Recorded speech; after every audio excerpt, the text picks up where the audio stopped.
Welcome back. Episode 5 of Ask Coach Nate. For this episode, we're going to focus on fasted training and whether that's something that you should incorporate into your off-season training regimen. You know, I have done some experimentation with fasted training. Of course, it's challenging to do a 4-hour ride with just an espresso. It's also something that has become popular lately. If you do any research, you'll see that Team Sky, I think, were one of the first teams to really start promoting or at least talking about this publicly. EF Education and other cycling teams supposedly incorporate this into it. You know, for me, it's hard to figure out exactly what the benefits were from it. Like, you know, power is easy to measure, but endurance, I think, is much more difficult to measure, at least for an amateur. So let's find out what Nate thinks about fasted training and his experience with it and whether it's something you should incorporate into the off season. So Nate, what do you think about fast training? I mean, it can be useful. It depends on the context and the person, but it's definitely one of the more effective adjustments that people can make to their training, depending on what their goals are and where they are at in their process as far as becoming, fitter and working on their fitness. It was interesting. I actually had an email exchange with one of my athletes yesterday about this. Basically, they're focused on doing some endurance events and some like 100-mile mountain bike races and stuff like that. They are going to do Leadville next year, assuming that it happens. And so, like just pure like raw endurance and being able to go hard for like 7, 8, 9 hours is a goal. And this person's relatively fast and like for their age, they're actually very fast and they want to have really good endurance, but we're wondering about like how to most effectively like build for that. Anyway, one thing that comes up, especially if you're very fit, like this person is, or like I am when I'm going riding with people that aren't as fit, is like, it's not hard for me to go riding 5 hours at a relatively low pace because I'm riding with other people who are a little bit less fit. So it's like, that's really fun. It's like socially more interesting than just riding solo. And sometimes it's like nice to not go like throttle yourself for 5 hours. But the endurance benefits that I would get from riding around at 200 watts for 5 hours is very different than riding around at 250 watts for 5 hours or 260, which is like maybe what I would shoot for if I was doing like a quality endurance session on my own. But if I'm doing a slightly slower ride or slightly less intense ride because I'm riding with other people, if I do it without eating very much or at all, or limiting my carbohydrate intake specifically in my diet as a whole, that can be an effective way to get more endurance benefit out of that training. But the challenge is that if you aren't already like at a certain level of fitness and adding an additional stress, like if training is already kind of stressful because you're riding like 2 or 3 hours a few times a week, maybe your long ride is a little bit longer than that. Like if that's already really stressful, you probably don't want to add another level of difficulty and just destroy yourself where like you do a 3-hour long ride on the weekend and then you recover, like it takes you a week to recover. But if you're doing that ride and it's like not a big deal anymore and you can't just take it from 3 hours to 4 hours to 5 hours and build endurance that way, or you're limited on your training time during the week, then training without eating beforehand or eating during the session can be a very effective way to get more results out of less time if you're at that level. I feel like one particular example of this from my own experience was a few years ago, I did the Tahoe Trail 100, which is like a 100K mountain bike race. And so it's like, it's not that long. Like for me, it's not really a big deal to complete that, but I wanted to feel fit and like be able to push pretty hard. But at that time, I didn't have a ton of time to train. I had some other stuff going on. And so after I did it, I looked back at my training in retrospect analysis to like see, I was like, oh, like what did I actually have time for that I did? And I think the last like 6 or 7 weeks leading up to it, I trained like 4 days a week, I think. And it was like 6.5 hours, like average training time. And for me, that's like half of what I would want to be doing. Like I'd want to be doing at least 12 to 15 hours if I was like really going for it. And so it was pretty pathetic. And I had a couple of rides that were like 3 to 3.5 hours long, but that was like my longest ride, I think, in the whole like month and a half leading up to it. But I did all of that riding fasted. Like I didn't eat carbohydrates beforehand at all. I may or may not have eaten, but I didn't eat any carbohydrates before any of the rides. I didn't eat anything on any of those rides. And a few of the rides were pretty hard. Like I went out with my friend Sean Bennett a handful of times. But one time specifically, I remember we did like a couple hours of riding and then finished with some threshold intervals on tunnel. So we were going like close to 400 watts for like 11 or 12 minutes times 3, I think. And it was really hard work, but especially considering the fact that I hadn't eaten anything that day or during the ride, it was like really pretty intense. But that would have been, it had like much greater impact on benefiting my endurance and aerobic fitness because I wasn't eating. And I was able to do pretty well at Tahoe. I forget what it was. It was like 6th or 7th, I think, and finished in about 4:33 or so. So it wasn't like that fast. Like if I had really trained for it, I would have been faster than that. But given my constraints, I was really happy with that. It was fun.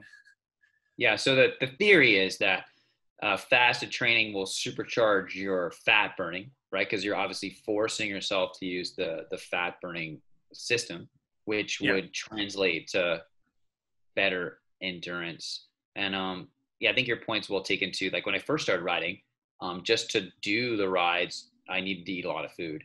And so it's not something that someone who's a novice we would recommend. And it'd probably be impossible for you to do.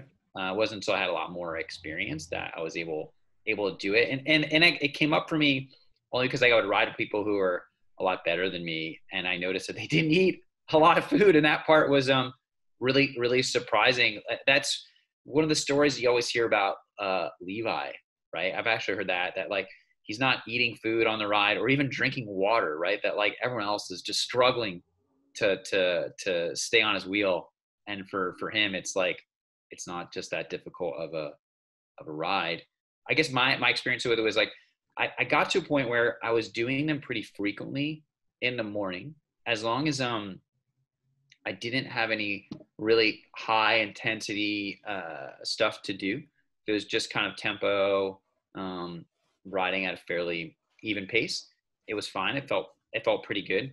I definitely did a few sessions where I went a little harder on like group rides and stuff, and that did not feel good. And I kind of bonked like halfway through. I just couldn't keep up. So the food was a requirement for me if I had to do any intensity. And I only learned that from experience. And I think I only did once or twice a 4-hour ride with no food. And I definitely didn't even maintain 200 watts for sure. So it was pretty challenging. But like I said, it's hard for me to measure exactly if it improved my endurance or not. I mean, do you have any advice for people? Like, how do you determine if it's improving endurance?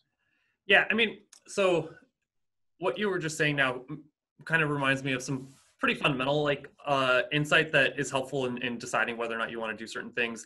And as far as measuring like what the outcomes are, it's like, yeah, you could look at what your average power is for your long rides. Obviously, it's going to be variable depending on what route you pick on any given day and like how much descending there is and like how much time you're riding through town and you have like stops where it's going to bring your average power down.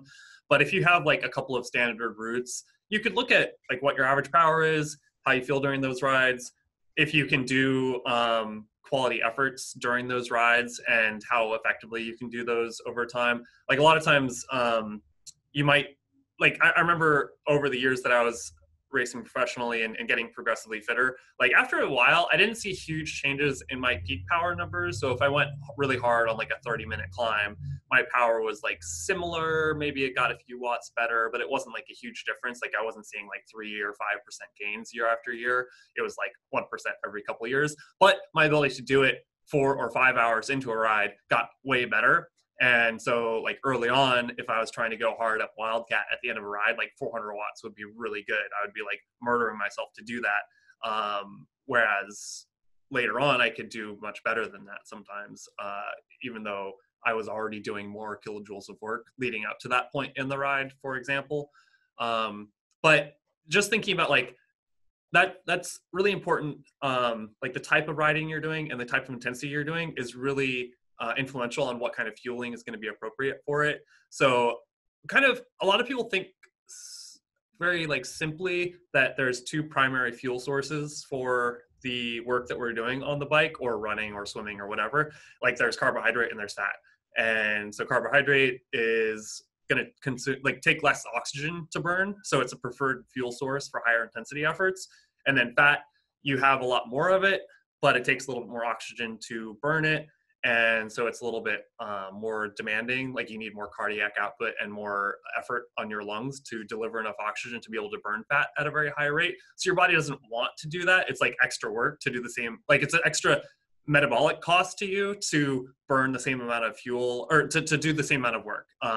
So it's not preferred, but your body is smart enough to know that it wants to preserve muscle glycogen so that you can run away from a bear if it's chasing you, or that you can, sprint at the end of a road race. And that's part of what training does, is it makes our ability to burn both fat and carbohydrate go up significantly. But I would make it a little bit more nuanced than that. And you can think about there's like 4 main fuel sources while you're riding. So there's intramuscular triglycerides that just are like fat that are already in your muscles. There's fat in your blood. There's free fatty acids that can get liberated from adipose tissue and put into your blood and get delivered on an ongoing basis to your muscles. Both of those are more or less infinite. Like fat that's in your muscles is more easily burned because it's already there. The free fatty acids from your blood take a little more time and effort to like deliver to your blood from your adipose tissue to your working muscles.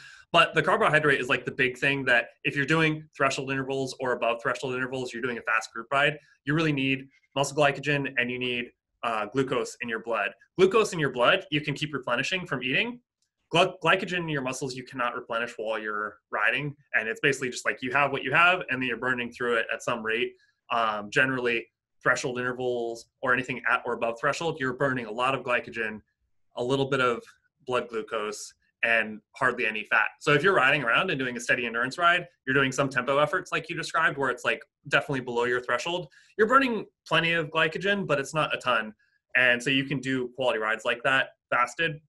And that's where you would want to think about doing that. But if you're trying to do any kind of intensity, if you're trying to do a high volume of threshold work, you really need to be eating on those rides. Or if you're at a certain point where you want to do, let's say, half an hour of threshold on a medium length ride and not eat while doing it, like I was describing before, you can do that, but you're just going to have to assume that it's going to take longer to recover from it.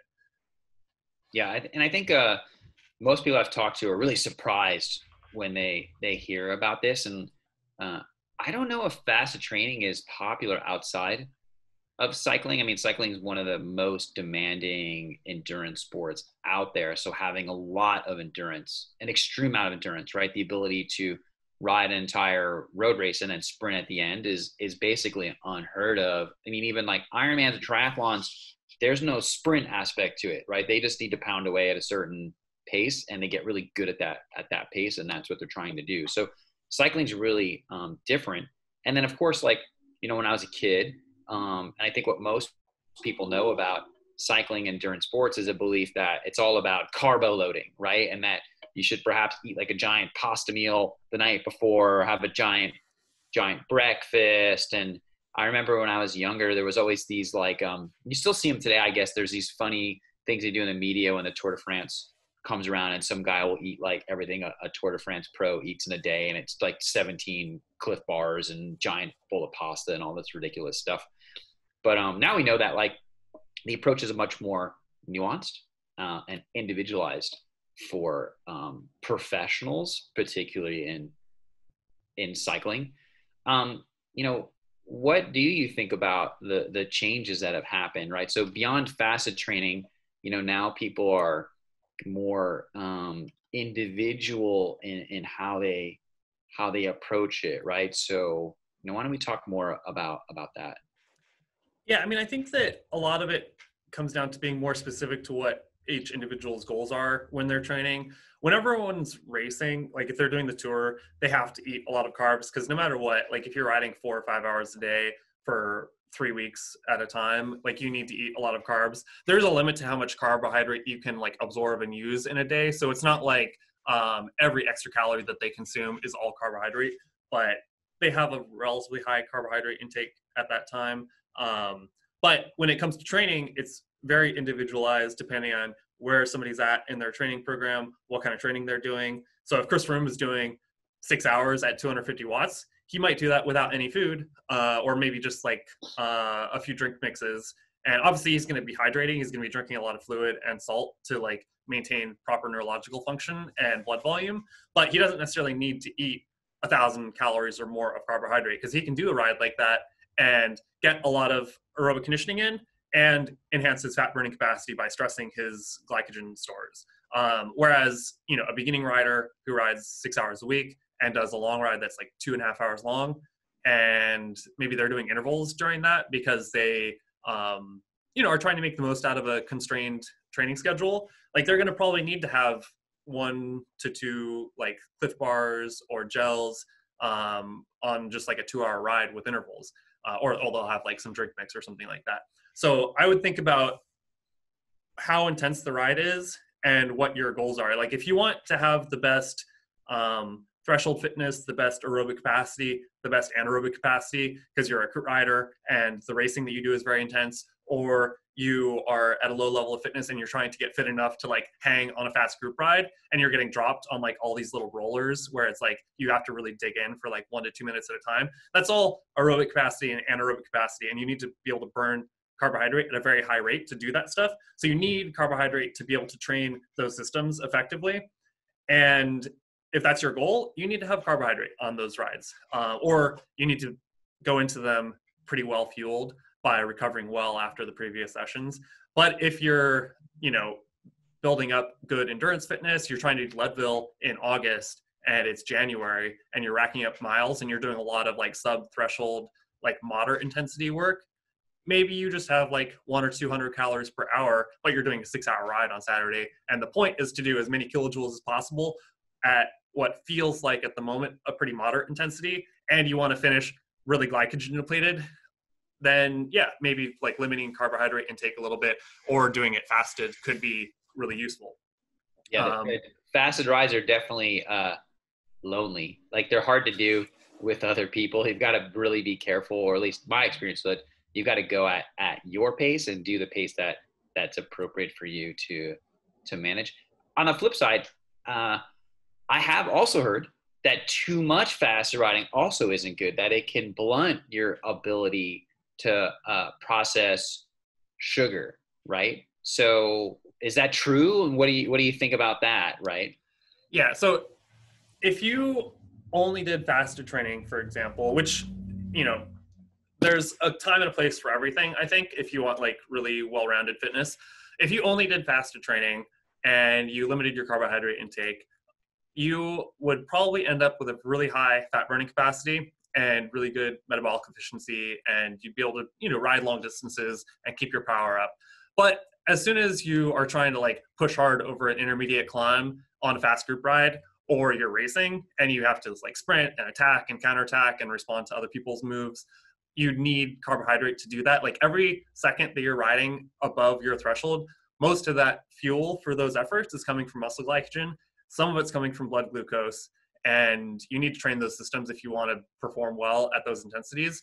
And even if you train, let's say like you train low and race high, people talk about doing that. So they train with like less carbohydrate.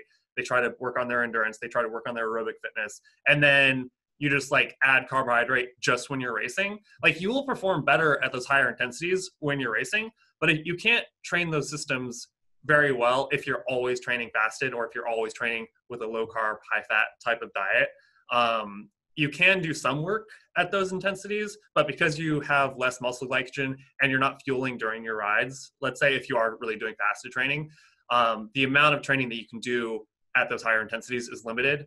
So usually I would suggest, if you're focusing on endurance, you might consider, if the time that you have available is limited, maybe add a layer of difficulty by doing fasted training or limiting carbohydrate intake and just consuming less carbohydrate calories during that training. But if you want high-end fitness, you really need to do a lot of high-end training. And to do high-end training, you need carbohydrate that's proportionate to the amount of above threshold work that you're doing. Yeah, that's why that was what I had learned too, right? So for me, it was something that I could focus on in the off season, right? So in the winter, I could do my weekend ride fasted, and I experiment with that, and it was interesting, right? Where the races tend to be on the weekend, and so definitely I can't do a race fasted. When the training program ramped up for me in the summer, I got good at being able to judge, like, is this a ride that I can do without breakfast or not? And that was basically how I looked at it, right? So I usually get up early and do my training 2 hours in the morning. So Yeah. a 2 hour ride that was like relatively moderate, not a problem, right? But if I had really hard intervals to do, then I would just kind of eat something. And I even experimented with like the amounts of food, right? And I guess like what I'd say to anyone novice is like, for me, what was surprising was there was a point where I need a lot of food. Then I found out I didn't. And that was like an eye opener because most people that you would socialize with who aren't athletes, their perspective is that you need a lot of food. And the idea that like I didn't need as much food and perhaps didn't even need as much water as I had thought was really surprising.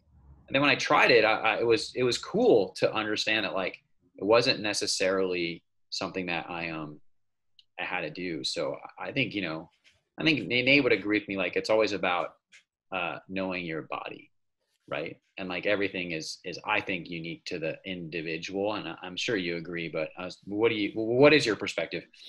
Yeah, I mean, totally. Your body, like, I feel like what you're describing is totally in line with my emphasis on specificity. Like everything that we do as athletes, if you're doing it, like, if you just want to be fit and have fun and like, I don't know, go riding, like you could do more or less anything. Obviously, there's certain things that you can do that are going to make your experience better. But if you're trying to be fit in certain ways, like you need to be specific to whatever your outcome is, like what you're shooting for, and you need to be specific to what your body is like and what it's like at that time. So like what my body is like now is very different than what it was like 5 years ago or 15 years ago, even though at each of those points in time, I was an endurance athlete and I was like running and riding and doing some strength work.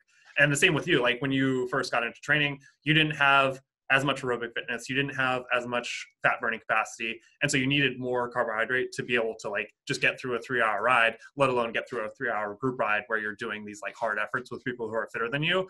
But at some point, like if I went out on a group ride that's like 2 or 3 hours and we go hard a few times, like I could probably do it fasted. I'm fitter than most of the people that are on the ride. And it's like, for me to do it with like lots of fuel, it's going to be like a moderate ride. It's like fun.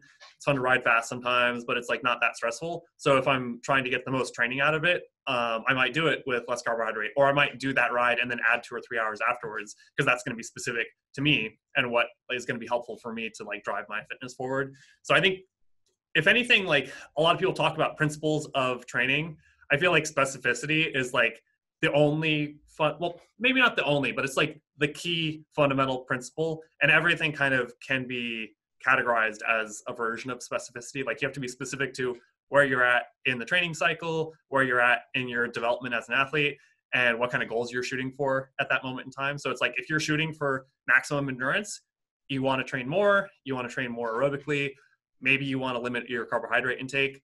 But if you're training for crits and you're training like doing really intense intervals, you definitely don't want to do fasted training because you just don't have the fuel to do those high intensity efforts. If you want to improve your aerobic capacity because you're getting ready for like a hill climb on a climb that's maybe like 10 or 15 minutes long, you don't want to do a lot of fasted training in the month or two beforehand because you're trying to focus on doing threshold intervals and VO2 max intervals, and limiting your fuel for those efforts is going to be counterproductive. Yeah. So it's all about like contributing to what's specific to you at that moment in time and being self-aware. So you know, like whether or not fasted training is useful for you, or it's like adding stress where maybe you can do it, but it takes you like 3 or 4 or 5 days to really recover from a Saturday long ride that you did fasted. Like maybe it's better to have a moderate intake of fuel so that you can recover and do another workout on Tuesday, you know, instead of suffering for a week and then finally getting back like a week later. Yeah, like knowing where your body's at and listening to your body and just being smart, right? That was something that I don't think was obvious to me in the beginning. You read a lot of like articles, they're very general and they don't really, or it's not popular, I think, to say that like all of this stuff is specific to you. And of course, like to the situation that your goal that you want to achieve, right? Like you made a really great point. Like if you're just trying to like kill it in crits, like it's not clear that having massive endurance and fasted riding is even going to be valuable. So like you don't need to do it. Yeah, and I feel like it's easy for people to offer clear one-dimensional advice like, oh, your diet should be 60% carbs, 20% fat, and 20% protein. And it's like, well, in general, that's probably going to work fairly well for most people, but it depends on like what their training is like and where they're at in their training, like whether or not it would be better to adjust that. But that's not easy advice to give. It's like, oh, you should do this. If X, then Y, if X prime, then Y prime, and have like a lot of nuanced advice. And people also, I think, don't often appreciate having complicated, nuanced advice. Like they want to just be told maybe what to do. Like if I'm looking for a training plan, I want to know like, oh, do I do these intervals? Great, I'll go do those intervals. And it's like very binary. It's like I'm doing 30-second sprints today, or I'm eating like 2 gels per hour on my long ride, because it's like it's very clear and it's easy to know you're doing it right because you're following, you know, the letter of whatever the advice was. But I think it's good to pay attention to what's happening with your training and with your body. And it's like, if you want to try fasted training, like see how it feels and like take notes about it mentally or physically. Take notes. Like if you do your Saturday long ride a few weeks in a row and you change up your diet, see how that feels when you're doing it, see how it feels in the subsequent days afterwards. And you can kind of discern whether or not the advice that somebody's giving in some article that you read is useful for you at that time. Yeah, I also would recommend caution. So like jump into it slowly. So like I think I did one morning ride and I brought food. I always bring food just in case. I think I need it. I've actually been on rides where I didn't bring any food and I really struggled to get home. I took my water bottle and downed it so my stomach was full and I felt better and I got home. So you don't want to be in that situation.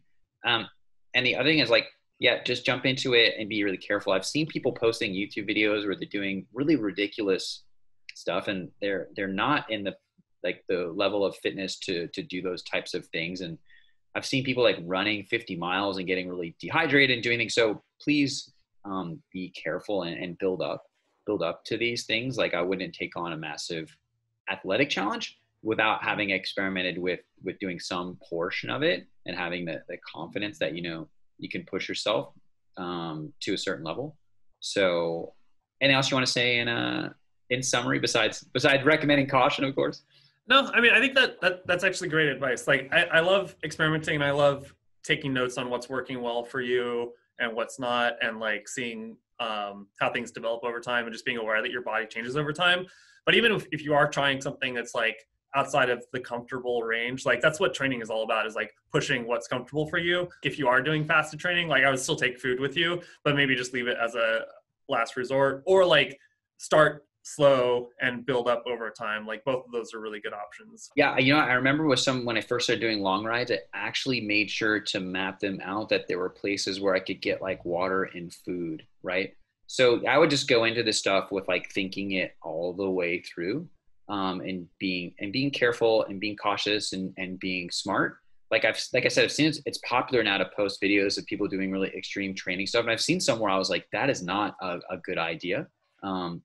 You know, that they weren't ready for what they had taken on. And they were, I think they were very lucky that they came out of it, and they were okay. So yeah, just exercise caution, but yeah, have fun. Like, I got some interesting results with fasted training. I think it's something that people should definitely experiment with. So, hey, if you like our content, subscribe to the channel and like this video, and we'll be back with some more training advice next week.